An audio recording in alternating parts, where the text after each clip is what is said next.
Here, but I'm going to introduce everybody, or acknowledge everybody who are our state champions, and then bring up the ones that are here. We'll do a quick little panel just to kick things off, and then we'll go from there. So, this year, we'll start from 4A. 4A boys, state champion, St. Thomas Aquinas, Alex Armenteros. I don't think he's here yet, but he will be. So congratulations to him. 4A girls, state champ, Miami Northwestern Bulls, and Carmen Jackson, and if she'll come on up, congratulations. 3A boys, state champion, Charlotte High School, Chris George. 3A girls, state champion, Paul Bryan, Pine Forest. 2A boys, state champion, Jesse Forbes, and Godby High School. I don't think they're here yet. 2A girls, state champion, Ken Baker and American Heritage. And 1A boys, state champion, Ken Vinyl from Trinity Prep. Is Ken here? No. And 1A girls, state champion, Doug Butler from Holy Trinity.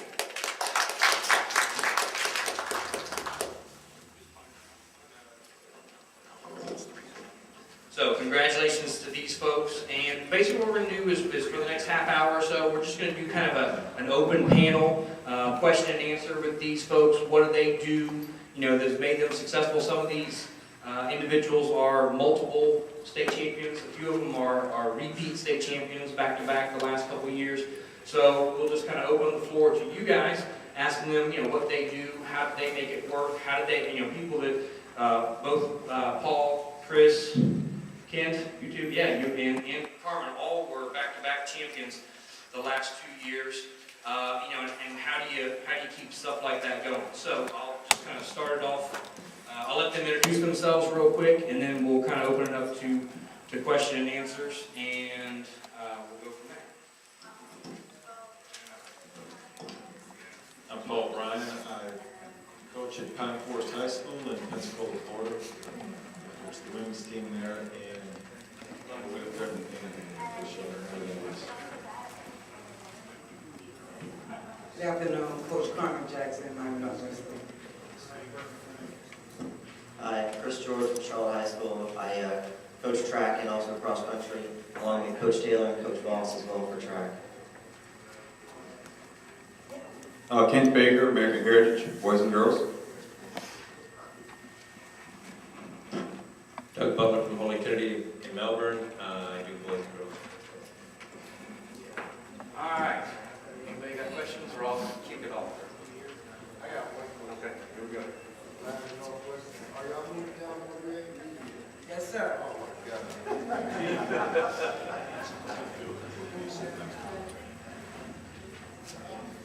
Coach Pell. I want to ask all of you the same question.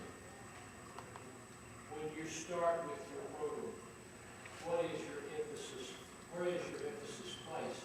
From something out, I have an opinion about how that goes, but you don't shotgun it. You start with something and add to it, I assume. So I want to know what's the base of your Well, I'm not sure I can answer your question, if I understand it correctly. For me, for our team, what we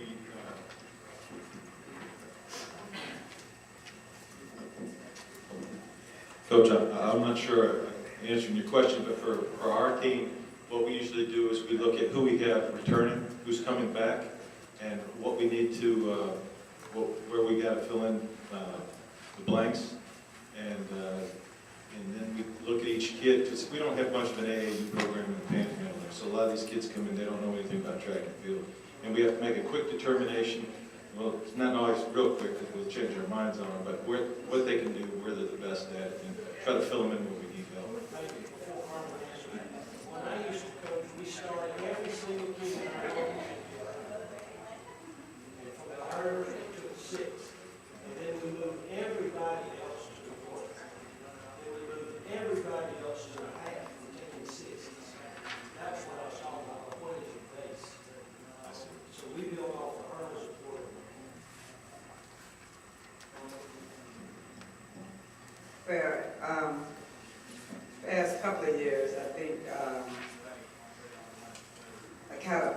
my team on returnees first. And then everyone goes to hurdle drills anyway, so once you do hurdle drills, you're going to identify your hurdles. Most of your hurdles, as you know, most of us know that from hurdles you develop your jumpers, because it's kind of same technique, same form. Overall, I start with strength and conditioning. The body got to be ready for the shot. I was tracked as a shot to the body. And from there, I put in small groups. I put in advanced groups, and my younger kids who's not on the same tempo as the veterans, and I build from there. As the kids in that less tempo group, I'll advance them as I see them grow. So you're going to run them away. If you get kids and put them all in the same group, in the same tempo, you're going to run them away. So it's kind of a little patient and nurturing. Over at Charlotte High, what we try to do is we treat everybody, they're all welcome to come out for track, first of all. We look at our returnees and we expect them to still pretty much stay with those events unless there's an opportunity for them to experiment with some other events outside of their realm. Whether they're an 800 specialist and making a miler, or bring them down to a quarter mile if we need them to get better point spread for the state meet. But most of the kids, we really look at their form and see whether they're cut out to be a sprinter. And if they're not, then I take them over to my distance and I work them for the 800 out. And it worked out great because I was able to develop a lot of great 800 runners from some quarter miles that we had. Yes, we had a question, someone? Yeah. I don't know if I can really answer that like the rest of our panel. We don't really have a single focus. I think that we kind of start with the coaching staff. I think that's the most important thing that you can bring to a high school or a college program. If you first start with the coaching staff, identify their strengths, their weaknesses, and build the program around the coaching staff. I think that's one of the reasons why we've been very successful at American Heritage is because we've had great assistant coaches. They spend a lot of time with the athletes. They have a lot of technical skills, knowledge. So I would say our team is kind of built around our coaching staff. How do you address the weaknesses of the coaches? Well, one thing we can do is bring them to activities such as this. We like to expose them to learning, education. We also want them to learn from the other coaches. We'll have a certain chemistry on the team. We have very fortunate that we have some coaches that have Olympic experience, national experience, and we may have some teachers that around the school who may not have that experience. So we'll try to have them learn from each other. And I think that's the best route to take.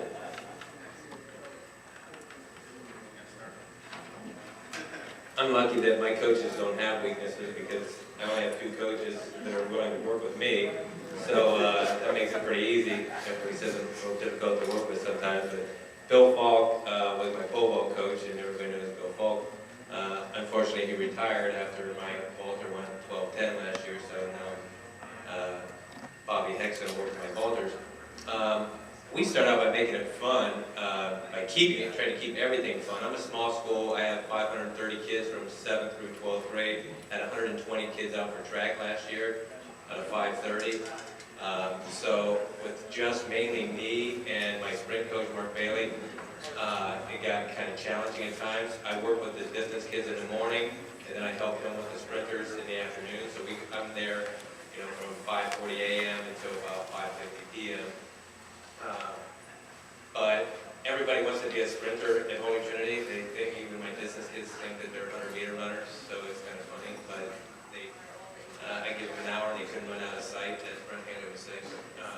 So I let them run whatever they want to run, and then when it gets to the middle of the season, then I start, moving that they want to be sprinters up into the distance, mid-distance. We're not, as structured, I guess, as Western programs.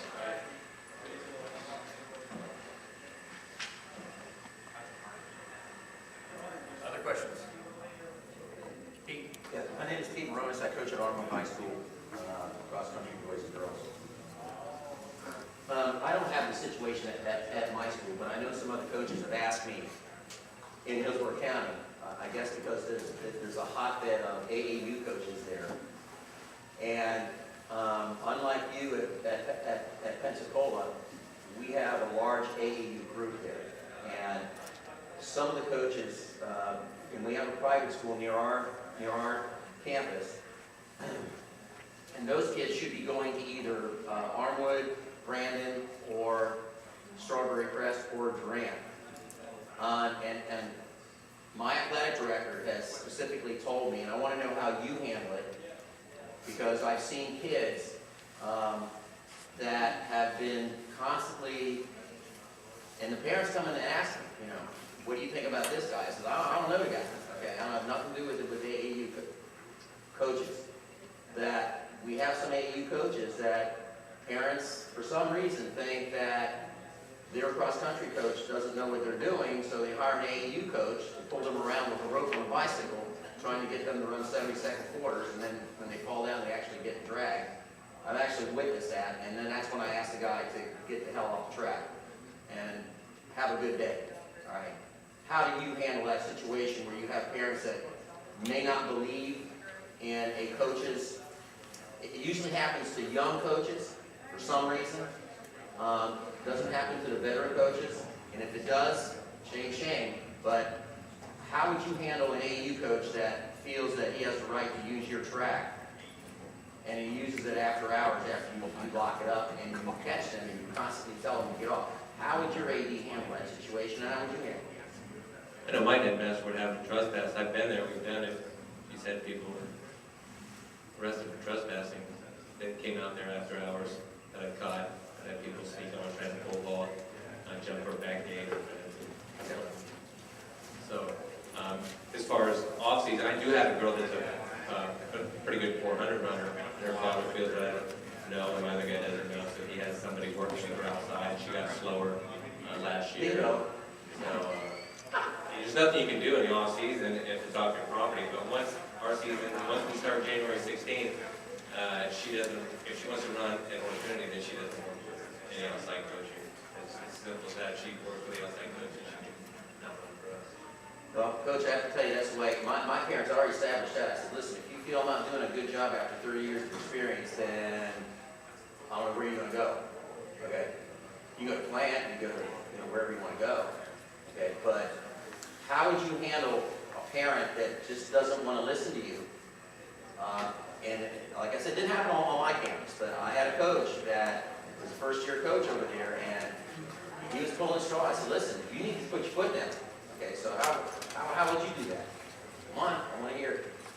Like I said, if they couldn't work on our property, Okay. that wouldn't happen. They wouldn't be allowed. No, but how would you handle the parent?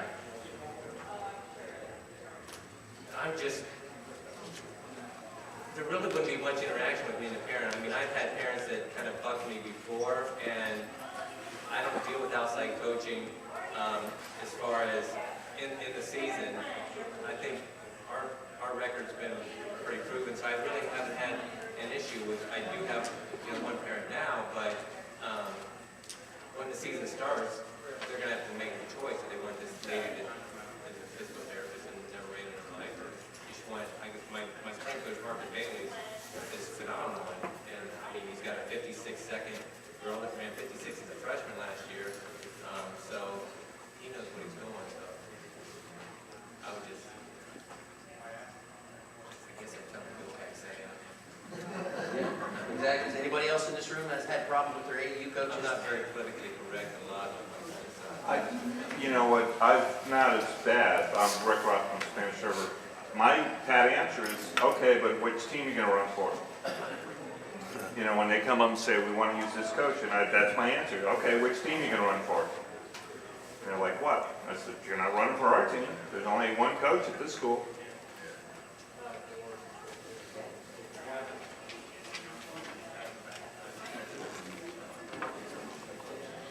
I know she didn't have any parents argue with her. That's takes funny. them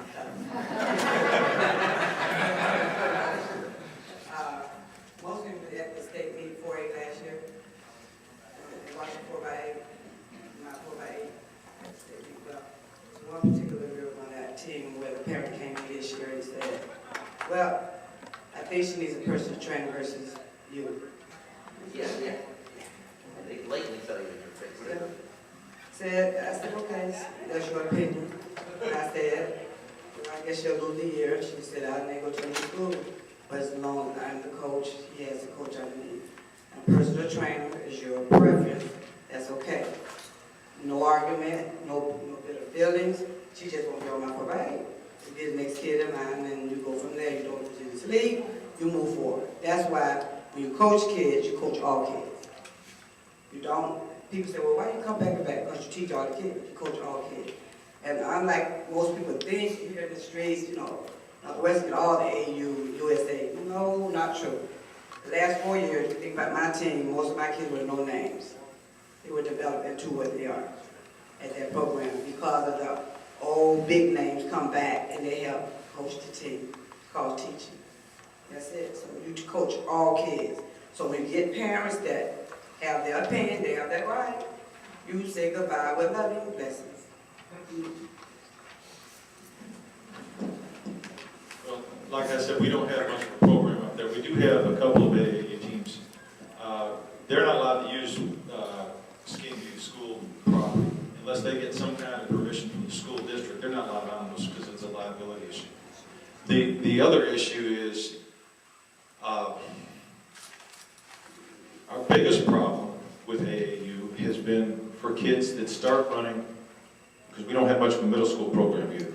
They start running and their parents get them running like in the 4th grade, 5th grade. They come up, they get to high school, and for us, we really preach a team concept. I mean, it's not about you, it's about all of us.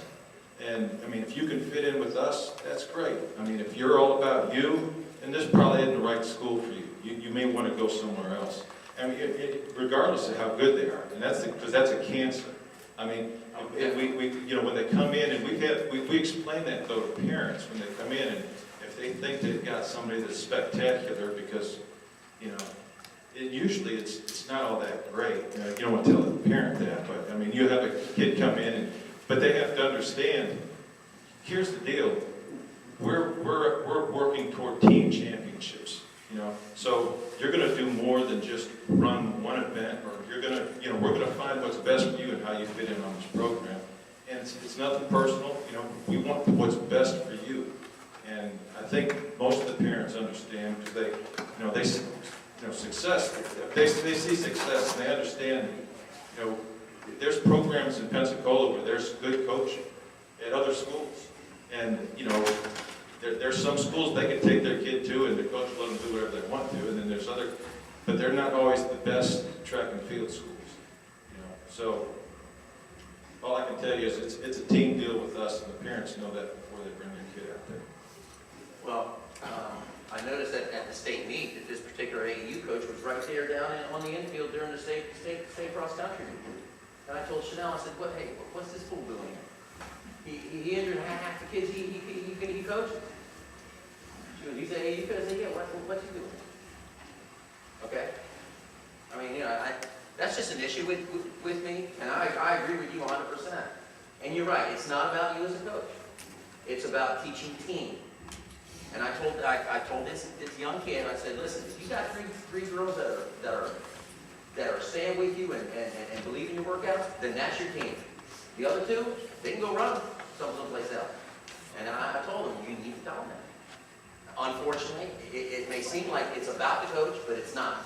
It's just, what are we trying to teach our kids? The team, right? The team concept. But I agree with you 100%, girl. I'm telling you.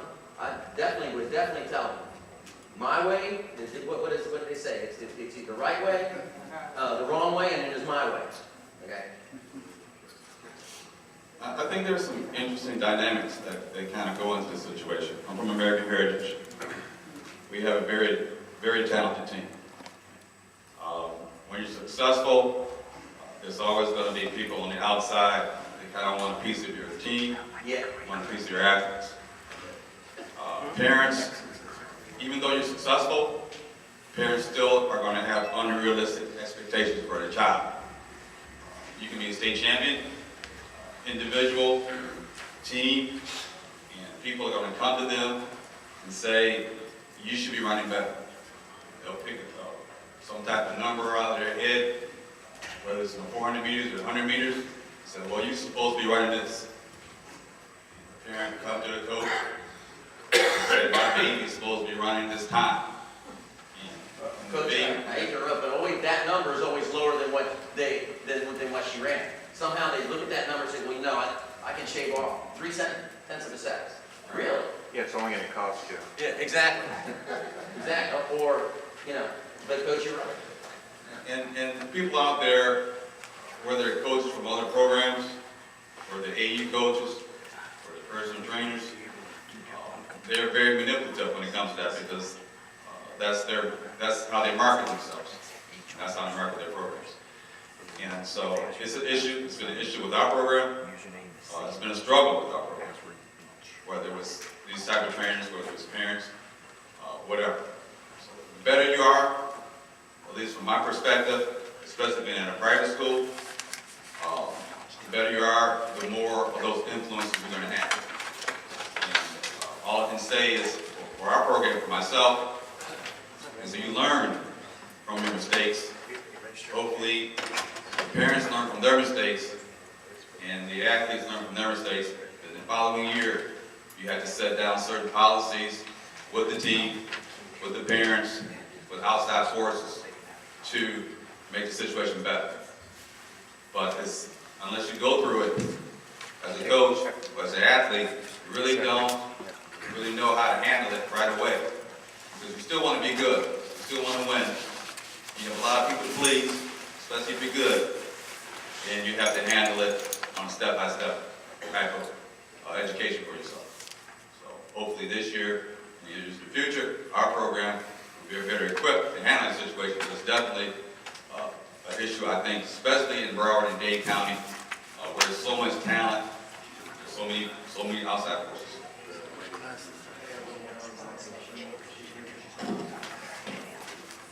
I don't want to beat a dead horse, but I will say this. There have been a couple issues in Pensacola where we've had, my buddy over here with Scambia had an issue with the sprinter. And I've had the same issues before. You know, it's really great. Go to AAU this summer. That's awesome. Go ahead. But 9 times out of 10, well, I think it's been 100% for us. We've never had a kid that left us. Usually we're the ones that develop the kid. We're like Carmen. Our kids aren't, they're underdeveloped. We come, we develop them. Somebody comes and tells them how great they are and how much faster they can run. They run slower in the summer. And they come back and they get faster. So it's really not that big of an issue. The parents always go, can you guys coach them in the summer? I'm like, no. So, and it's not that we're that great at coaches. It's just that, you know, it hasn't been an issue. I mean, because usually they get a better job done when we work with them all through the spring than those guys do in the summer. I was wondering if you could talk to us a little bit about the hurdle drills that we do to basically start off. Well, you can go online and see a lot of hurdle type drills that you can do for strengthening the hip flexors and your abdominal muscles. It's a basic hurdle drill where you emphasize the leg, track leg drill that helps all athletes, even throwers. You can go online, it's real easy. Just type in Yahoo or Google, and it'll come up. A lot of videos are up on the internet that you can show your team. Very simple, nothing fancy. Once you declare your hurdles, you get a little more in depth in the drills. But you basically don't drill them a lot because we want to de-emphasize drills and emphasize running that event like it's a sprint. It's a sprint. It's just an object in the way that you're trying to clear. So it's just basic drill, nothing fancy. The cap one, to close out that last point, you know, I'm going to mimic on something he just said. Well, I have a little different twist or philosophy than what he just said. I'm not trying to please anyone. I'm trying to develop kids so they'll be in a scholarship position. And I'm going to do what's best, what I think is best in my experience, like I share with a parent, that's going to put these kids in the best position to be scholarship. That's the goal. And if you put them in the best position to perform to be scholarship, the team championship is going to come.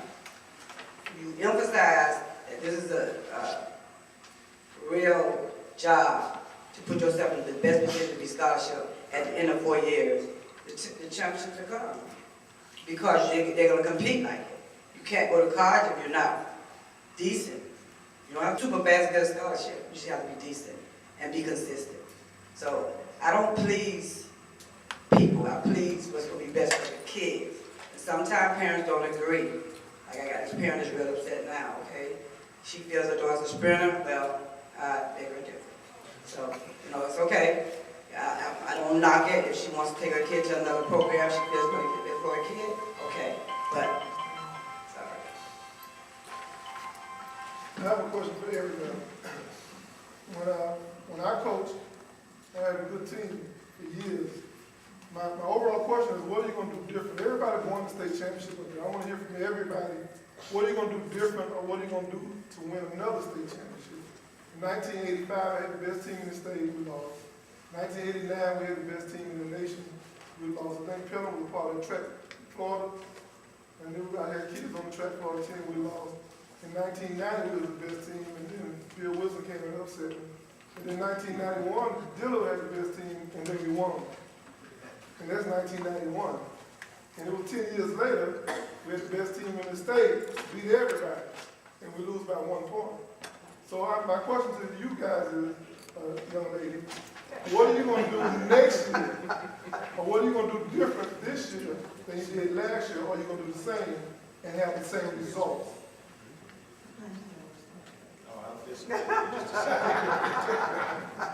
I can answer this real quick. I've been coaching 16 years, and we've made a lot of runs. We've been up in the top 5 most of those years, but to win a state championship the last 2 years, it had the right kids come through at the right time. A 4th, a 2nd, state, and a state. We're starting all over, so I mean, you're not going to probably see me up here next year, but I'm just saying, you take them as they come. You have to understand the opportunity when you have those kids, and you got to really go for it. I mean, I wish I could answer. She's probably the one that can answer that the best, because she's always up there. But I'm just saying, for us, when you have those kids, there's a lot of pressure there. They don't come around all the time. So there's a lot of pressure to make sure that you've got to get after it and get the most out of them, because that opportunity may not come around for another 10 years or so. At least that is the way it's been for me. I don't know, you want me to answer that? He already knows the answer, so I guess he just wanted to hear me talk.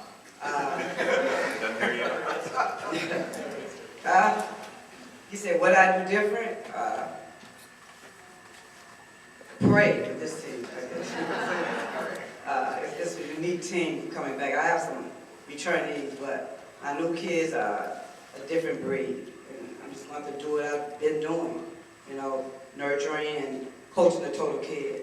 A lot of my kids come with baggages, and I don't talk a lot about it. They come from home environment that's not very good. We're located in the heart of Liberty City. If you've ever been in Liberty City, they're surrounded by government, subsidized apartments. So to get them on the track, it's hard, because you got to deal with the problem that they come to school with, try to solve those issues, to get them in the classroom so they could be students and then get them to the track. A lot of people don't talk about that part. They say, oh, no, we don't want this stuff. Another state championship. That's not easy. It look easy, not easy. Just shadow me for you. Just say, oh my God. So there's a lot that goes on to get them there, including bringing them home, because they don't have any heater, or they don't have a computer, or they ran away. Name it, I deal with it. So it's coaching the total kid.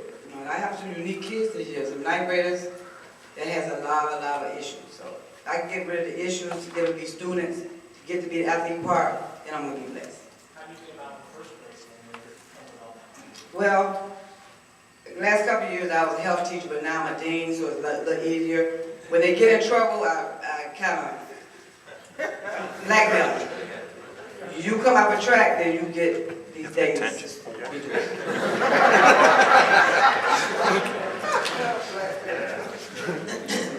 We're very fortunate to be back-to-back state champions, and going into this season, we're banking on the fact that we have 3 returnees that were at the state meet, and we're just kind of building around that. The other thing is we have a lot of young returning kids that we want to experiment with and see what other events might suit them. You know, we might try out some high jumpers this year and make them hurdlers and see if they can give us some points in that area. But primarily is you take the kids that were at the state meet and they're returning and you try to get as many points out of them as you possibly can. It's worked great for us, and you know, at the state meet last year, we scored 39 points alone just in distance events. And the previous year, we had 48.5 points to win the state meet, and that's when we had a bigger spread with sprinting and distance. Last year, we had 53 total points, and of that, like I said, 39 were distance. This year, that's not going to be the case, and we know that going in. And we're going to try to find other areas where we can, you know, make up for that and try to get more points in other areas and see where it takes us. And I think we can possibly, you know, squeeze out some points out of other athletes that we never thought we could last year. So it's always exciting to start a new year when you have a lot of young talent, and they didn't possibly get that chance last year because there were so many kids ahead of them for that varsity spot. And this year, it's just working with them and teaching them and looking at the big picture.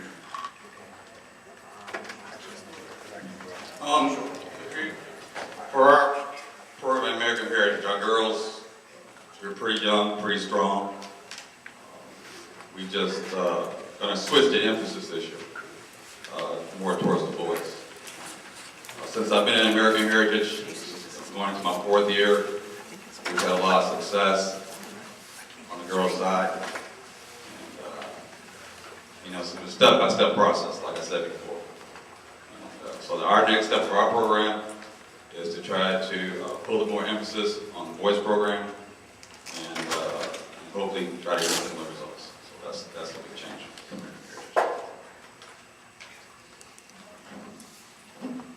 Our school is only 12 years old, and so our track program, I've been the cross-country coach for 12 years. This is my 5th year, I think, as track coach. And the mentality at our school was that it was just an easy sport, come out, get a letter, you didn't have to really do anything, just come out and hang out. And that's how it was in the beginning for our sprinting program. And last year I had the distance kids who run at 6 a.m. do some of their workouts in the afternoon with the sprinters so they could see how hard, instead of just hearing about the workouts that the distance kids did in the morning, let them see what the distance kids, and I think they got a newfound respect for how much harder they could work. We don't win any meets ever all year long because I run every kid that I can get into every meet. I don't try to score. I don't care about any points. I know we've never probably won a meet in the 5 years that I've been coaching until we get to district, region, state. That's all I care about. So I tell the kids each year that our goal is to win a state championship, to make you the best you can be at your event. There's 2 things that I focus on: task performance versus outcome performance. I want them to master their task, and if they master the correct form in vaulting or jumps or whatever, or throws, then the points will come and the outcome performance will come. So with such a large program, I know we'll probably have over 130 kids out of 540 in the school. It's fun to see that grow. A lot of those kids are new, a lot of them are junior high. We had 52 kids on the cross-country team. And we've been fairly successful in cross-country. And I think success, like they said, success breeds success. And so the sprinters now are getting that fever, and they want to make it to state. And they want to be able to score at a state meet or get a medal or get a ring or whatever it is. So I tell the kids each year, I'll work as hard this year as you need me to work for you to get you to the state meet and put in as many hours. And I do that. And my wife knows I celebrate my 25th wedding anniversary at the state cross-country meet this year. I took my wife out to the Level Blaze Ranch for a weekend. So I'm very lucky that I have that support. So the kids know that I'll do whatever I need to do to get